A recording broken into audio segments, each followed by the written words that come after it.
Today marked the third busiest day of early voting this election. More than 12,000 people voted today in Davidson County alone. More than 1 million Tennesseans have already cast their ballots for the November election.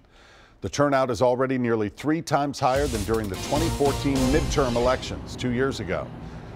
News Channel 5's Emily Luxon is at one of the early voting locations that has stayed busy. Emily, what's been driving the historic numbers compared to 4 years ago?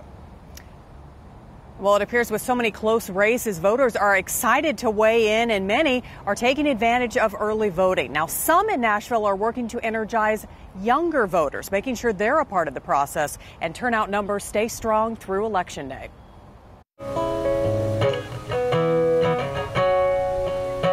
A party with a purpose encouraged young voters to get to the polls this election season. I think this is something that makes voting kind of attractive and kind of like a cool thing to do. The Mayor's Youth Council Rock the Vote Halloween block party aimed to reverse historically low voter turnout rates among young people.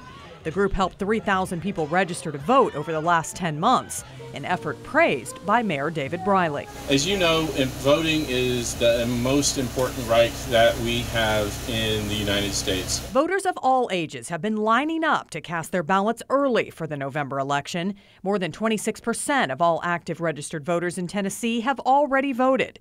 Tennessee Secretary of State Trey Hargett says tight races for U.S. Senate and governor are likely driving the numbers up. Both sides seem to me to be very energized, and that's what really turns people out. Candidates and their messages are what energize people. Waffle House shooting hero James Shaw Jr. told young voters he used to go door to door with his dad, registering people to vote. Now he hopes they will make sure their voices are heard. Most importantly, I hope people vote for what's for themselves, not so much on what their parents vote for. That might not be the same thing that's, true to your hearts. Early voting ends this Thursday, November 1st. Election officials are expecting a strong finish to early voting with a spike in numbers on the last day. And of course, Election Day is 1 week from today, November 6th. Reporting live in Nashville, Emily Luxon, News Channel 5. Emily, thank you.